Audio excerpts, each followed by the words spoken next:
C'était une matinée comme les autres dans la petite ville de Greenwood, un endroit où le temps semblait s'étirer lentement, où les rues étaient tranquilles, et où les gens connaissaient tous leurs voisins. Les cafés et les restaurants étaient toujours remplis de visages familiers, mais aujourd'hui, quelque chose allait se passer qui changerait à jamais la dynamique de cet endroit paisible.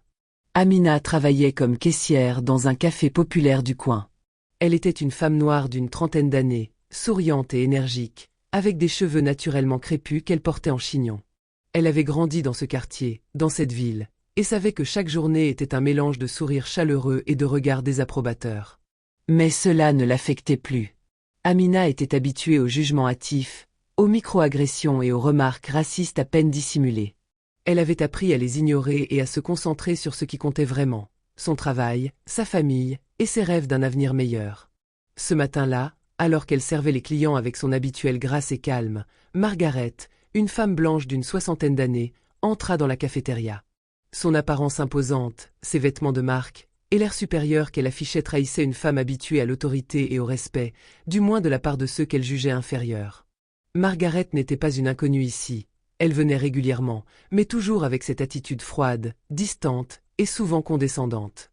Margaret entra dans la cafétéria en traînant les pieds, son regard balayant l'endroit avec une indifférence presque palpable. L'atmosphère était légèrement bruyante, remplie du cliquetis des tasses et des conversations murmurées.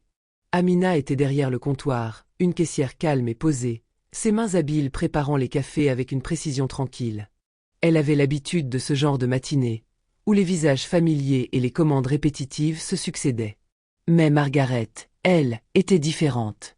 Margaret s'approcha du comptoir, la démarche rigide, son air hautain se manifestant dans chaque mouvement. Elle leva un sourcil lorsqu'elle aperçut Amina, sans la regarder vraiment.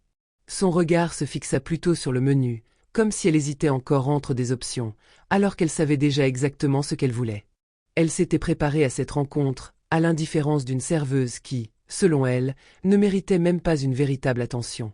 Margaret, un café noir, sans sucre et sans lait. Sa voix était sèche, presque tranchante, comme une commande à une machine. Elle ne regarda pas Amina une seule seconde, comme si sa simple présence derrière le comptoir ne méritait même pas un échange humain. Amina acquiesça doucement, sans montrer la moindre émotion. Son sourire était poli, bien que léger. Elle savait exactement comment ce genre de client fonctionnait, comment il s'attendait à être servi sans rien attendre en retour. Mais aujourd'hui, elle n'avait pas l'intention de laisser la froideur de Margaret passer sans commentaire. Amina se concentra sur la préparation du café, le bruit de la machine à expresso résonnant dans l'espace clos. Elle coupa le café, le versa avec précision, tout en prenant soin de laisser le liquide s'écouler lentement pour obtenir la température idéale. Elle posait chaque geste avec une certaine sérénité, presque une forme de méditation, comme pour contrer la brutalité de la demande. Lorsque le café fut prêt, Amina le posa délicatement sur le comptoir, attendant que Margaret vienne le chercher. Elle savait que ce serait un moment comme les autres, mais quelque chose dans l'air lui indiquait que cette fois, les choses seraient différentes. Margaret s'approcha du comptoir sans un regard pour Amina, tendant la main pour saisir son café. Mais avant de tourner les talons, elle laissa tomber une remarque glaciale, à peine un murmure, mais suffisamment fort pour qu'elle l'entende. « Et Margaret, j'espère que ce café est aussi noir que ton teint. » Le silence se fit immédiatement dans la cafétéria. C'était comme si le temps s'était suspendu. Les quelques clients présents levèrent les yeux, choqués par la cruauté de la remarque. Le bruit des tasses s'arrêta, les conversations moururent dans l'instant. Chaque personne, même celle qui n'avait pas entendu la remarque, ressentait la lourdeur de l'atmosphère. Amina resta immobile pendant une fraction de seconde, son regard ancré sur Margaret. Il y avait une calme intensité dans ses yeux, une maîtrise d'elle-même qui contrastait avec la violence des mots qui venaient de lui être lancés. Elle inspira profondément et, avec une tranquillité presque surnaturelle, elle répondit, son ton mesuré mais ferme. « Amina, vous savez, madame, le respect ne coûte rien, mais apparemment, c'est quelque chose que vous avez du mal à vous offrir. » Les mots d'Amina frappèrent comme un coup de tonnerre dans le silence de la cafétéria. L'effet fut immédiat. Margaret, qui avait cru que sa remarque passerait inaperçue, se retrouva face à l'impensable. Une caissière noire, une femme dont elle pensait pouvoir disposer, venait de lui répondre non seulement avec dignité, mais avec une sagesse qui la frappait droit au cœur. Amina fixa Margaret dans les yeux, sans colère, mais avec une intensité calme qui la perturbait. Elle continua, sans se laisser emporter par l'émotion, mais avec une conviction tranquille. Amina, peut-être que vous devriez essayer de voir au-delà de l'apparence. Derrière chaque sourire, il y a une histoire. Derrière chaque visage, une vie qui mérite d'être respectée. Mais je suppose que c'est plus facile de juger que d'apprendre, n'est-ce pas? Les mots d'Amina flottaient dans l'air comme une brise douce, mais pénétrante. Les regards des clients se tournèrent lentement vers Margaret, dont le visage s'empourpra immédiatement. Elle se sentit déstabilisée, comme si le sol avait disparu sous ses pieds. Les murmures des autres clients commencèrent à s'élever, des voix discrètes mais pleines d'approbation, des signes subtils de solidarité envers Amina. Margaret, qui n'avait jamais connu ce genre de confrontation, se retrouva prise au piège de sa propre arrogance. Elle avait cru que ses privilèges la protégeraient de toute remise en question. Mais ici, dans ce petit café, les règles étaient différentes. Les mots se bloquèrent dans sa gorge. Elle tenta de répliquer, mais aucun son ne sortit. Elle savait qu'il n'y avait rien à dire. Chaque tentative de justification lui paraissait vide, insuffisante, face à la simplicité de la vérité d'Amina. Elle détourna les yeux, essayant de masquer sa honte. À ce moment-là, un jeune homme, vêtu d'une chemise d'entreprise et assis au fond de la salle, se leva.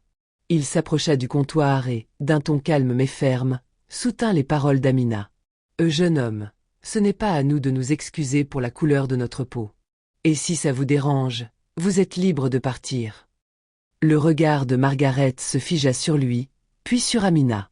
Le soutien du jeune homme, tout comme les murmures des autres clients, la laissèrent sans voix. Margaret se sentit complètement isolée, comme une étrangère dans un endroit qui ne voulait plus de son attitude. La vérité, brutale et claire, la frappa. Elle avait perdu, mais plus que cela, elle avait perdu quelque chose de bien plus précieux, son propre respect et celui des autres. Margaret haussait les épaules, la tête baissée, et tourna les talons. Le claquement de ses talons résonna dans la cafétéria, comme un dernier écho de sa défaite. Elle quitta l'endroit, emportant avec elle la lourde sensation de l'humiliation. Un silence lourd suivit son départ. Mais peu à peu, les clients commencèrent à se détendre, les sourires se multipliant, les échanges entre eux devenant plus animés. Amina, elle, retourna à sa tâche, calme comme toujours. Elle n'avait pas seulement redonné la dignité à sa propre communauté, mais elle avait montré à tout le monde, sans un cri, sans une colère, que le respect et la dignité étaient des choses que l'on devait accorder à tous, sans exception. Les regards des clients, remplis de respect et de gratitude, se posaient sur elle. Amina avait fait plus qu'une simple réplique. Elle avait semé une graine de changement dans l'esprit de chacun de ceux qui étaient témoins de cet instant. Le lendemain, exactement à la même heure, Margaret franchit la porte du café. Cette fois-ci, ses pas étaient plus lents, hésitants, comme si chaque mouvement était lourd de l'ombre du jour précédent. Son regard fuyait, cherchant quelque chose à regarder, mais évitant soigneusement de croiser celui d'Amina. Elle s'avança timidement vers le comptoir, les yeux baissés, incapable de soutenir la tension dans l'air, comme si la simple présence d'Amina la forçait à une introspection qu'elle n'avait pas l'intention de faire auparavant. Elle s'arrêta juste devant le comptoir, les mains serrées autour de son sac à main, comme si ce petit geste pourrait l'aider à se protéger de l'intensité de la situation. Amina leva lentement les yeux, le regard calme et pénétrant. Ce fut un sourire, doux mais empreint d'une sérénité qui ne laissait aucune place à la colère. C'était un sourire sans animosité, mais plein de sagesse. Amina attendit, patiente, observant la femme qui se tenait là, visiblement vulnérable. Elle savait que ce moment était important. Un moment de transformation, pour l'une comme pour l'autre. Margaret, son corps tendu par la gêne, finit par briser le silence d'une voix tremblante. Elle parla presque à mi-voix, comme si elle cherchait des mots qui ne voulaient pas sortir, une confession difficile qu'elle n'avait jamais faite à personne. À Margaret, J.E. suis venu m'excuser. Vous aviez raison. Je ne sais pas pourquoi j'ai agi ainsi. Ce n'était pas juste. Sa voix se brisa légèrement à la fin, comme une enfant prise en faute, ou peut-être comme quelqu'un qui réalise soudainement le poids de ses actions. Ses yeux, habituellement froids et indifférents, cherchaient désespérément un signe d'acceptation.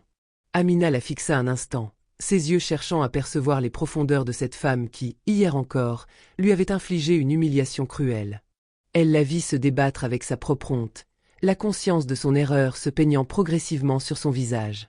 C'était là, dans cet instant de vulnérabilité, qu'Amina sentit quelque chose changer.